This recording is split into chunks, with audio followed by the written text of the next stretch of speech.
I'll tell you what, with that short intro now, it always catches me off guard. Punch right in the face. Welcome Wednesday, July 3rd, getting ready to kick off a holiday. But first we're talking about, is this the beginning or the end for CDK? Hybrids gaining loyalty. I almost said losing loyalty. Hybrids are gaining loyalty. Yeah. Talk about State Farm's, we'll call it a golden ultimatum. Little conversation they're having with the state of California right now.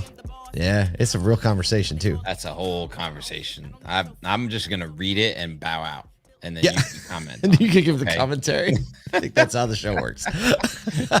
Oh man, we were just looking at our travel schedule with Nathan, our producer, and we're like, what are we going to talk about in announcements today? We're like, we should just talk about all the places we're about to be. We're going all the places, people. So if you're going to be there or you want to be there, you can come hang out. We can spend some time together, learn from one another, share some mutual friends. It'll be great. We're going to be at, let's just read this list, right? Just go.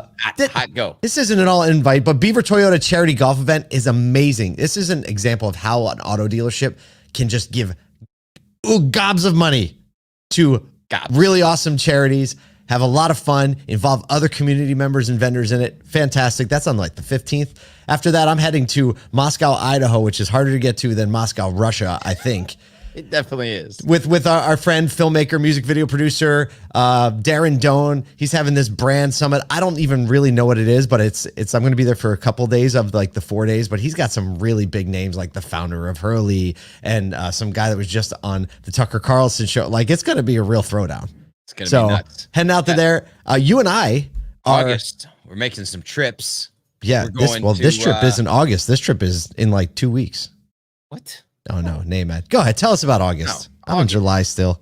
Yeah, we're going to August. The Automotive Amplifiers Contest, Reynolds is putting on where they're reaching out to dealerships and dealers, and actually you can still submit yours, just showing like what are the really boundary-breaking things that dealers are doing in service and parts in the community.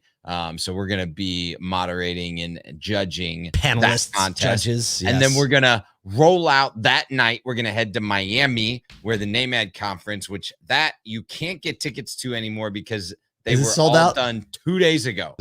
All done.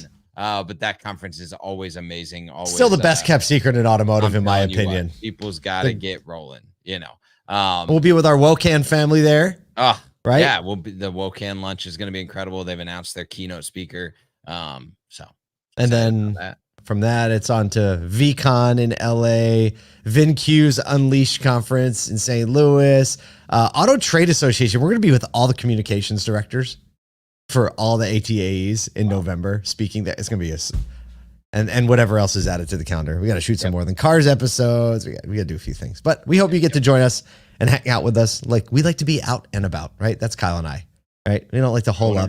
We like to be with you in person. We're going to do that. And then there's this, we got plans for NADA, folks. Just keep that. They're going to be coming out in the next couple of weeks. It's coming. We're doing a meetup. Yeah. Well, we'll tell you when we tell you. Yep. Speaking of telling you when they tell you. Stop. Yo. Segue. Time. All right.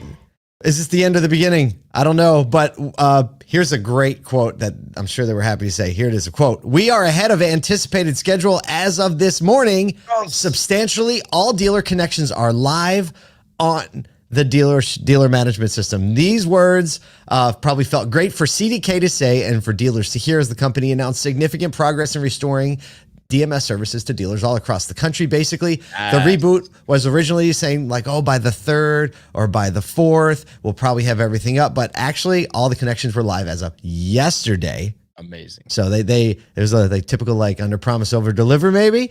June 19th, we know it all came down. The ransomware attack impacted 15,000 dealers.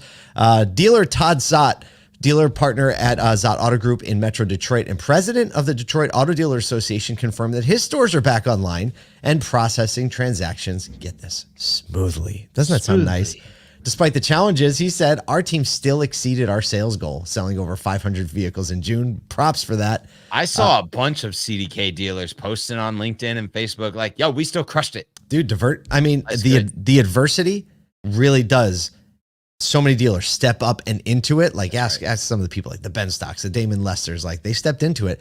CDK still hasn't disclosed, if the attacks did involve theft of sensitive data, but they're going to have to disclose that soon because of some regulations. On July 1st, 4 dealerships and 2 consumers did file federal lawsuit alleging compromised private information, but we'll see. I'm sure there's a lot pending. This is the beginning of a lot for CDK, but the end of it seems like the end, right, of a really tough few weeks. Yeah, still a few things to bring online, third-party connections, a lot of CRM connections still to bring online, but for the DMS to be for service, parts, accounting to be rocking and rolling, closing out, billing out all those deals from the end of last month. Big deal. Kudos to CDK. We're rooting for you. We're cheering for you. We wouldn't wish this on anyone, and hope the other side of this is over soon. So I also hope that, like, because everything came back online yesterday, it gave our friends in the back office and the accounting offices a little bit extra time to catch up. Maybe they'll be able to have a decent 4th of July holiday still, right? And not be just like punching in transactions. But there's still a lot of work to do to catch up. Yep. I know, but we'll see what happens. Speaking of gaining some momentum, Segue Time. this is probably not very surprising. Consumer loyalty to hybrid vehicles has reached a record high in the first quarter, while demand for EVs remained flat. This marks the 7th consecutive quarter that hybrid loyalty has increased. 42% of hybrid owners who returned to the market in the first quarter purchased another conventional or plug-in hybrid, according to S&P Global Mobility. So sales of conventional hybrids more than doubled in the quarter compared with a year earlier. That's a 100% increase year over year. Incredible. With plug-in hybrid sales up 59%, according to Cox Automotive. So basically, hybrids, 11% of light vehicle sales now, record high. EV sales relatively flat, 7.2%, actually down a little bit from 7.3. Here's a quote from Thomas Libby of S&P. Cost is one of the biggest drivers of hybrid sales. Many hybrids have sticker prices under $30,000, while the average transaction price for an EV exceeds $57,000. There it is. Yeah, we talked about that earlier in the week. This, for me, like Toyota's got it right, and all of these other manufacturers that are playing more of a game in the hybrids and plug-in hybrids. We've seen a lot of OEMs start to take that path over the last 6 months and say, hey, we're going to invest more dollars in this. Clear that the consumer likes this option because it allows them to be like conscious of environment without having to like change management their entire lives around how do I get the fuel that's necessary for this vehicle and can I do long trips is the perfect bridge. And I think we're going to see this actually continue to climb at a faster pace over the next couple of years as OEMs prioritize this in their manufacturing and consumers just get more used to it. You get the loyalty, all of a sudden you get a massive market for hybrid vehicles. Well, you own a hybrid, you own a Sienna. Love it. A new Sienna. What differences do you even notice? The only thing that we notice Besides, is we go to the gas pump way less. Yeah, right. That's it. That's so all like, you know. what is there? Right. So like, what is there to change? Nothing. Nothing. Like positive changes. And the fact that you sometimes wonder if you actually turn the vehicle on or not. Right. It's like when you turn it doesn't start up. Yeah. Oh, right. But right. that's it. That's all you notice. You get 36 miles to the gallon in a van. In a minivan with lots of kids and lots of stuff. Yep. I want to segue into this next story so bad. I just don't have one. So let's just give it to him straight, Kyle. Give it to him straight. State Farm, California's largest insurer, has thrown down the gauntlet, threatening to leave the state unless California's Department of Insurance approves significant rate hikes for home insurance. Here's the rate hikes that they are proposing. Get this. 30% for homeowners, 36% for condo owners, and a whopping 52% for renters. If the demands are not met, State Farm will cease providing coverage in the state.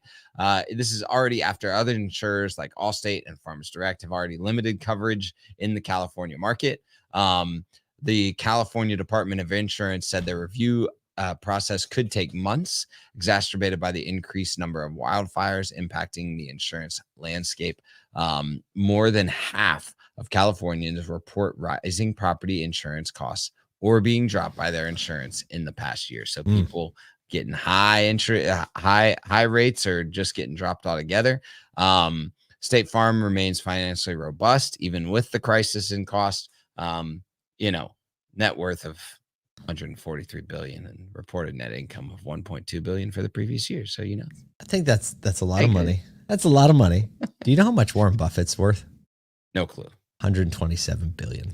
Golly. I know. That's another story for another time. I read it over the weekend. But That's okay, just- 143 billion in value is one thing, right?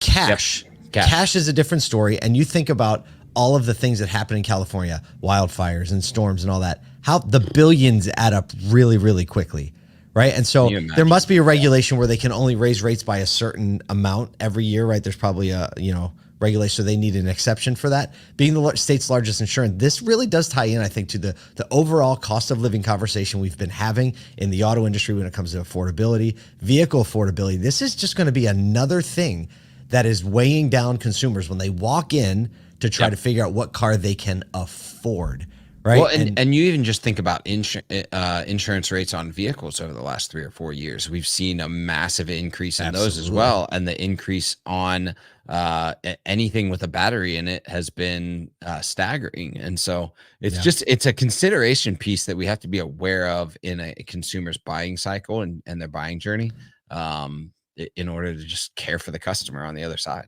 Right? Yeah. So if you're in California, let us know. Let us know what you think about this, because it's going to impact you first and foremost. What you got? Hey, look, we know a lot of people have tomorrow off. Some people are still on the grind. Whether you're off or whether you're on the grind, let's just take a minute to appreciate the country we live in and all the fun things and the free things we get to enjoy.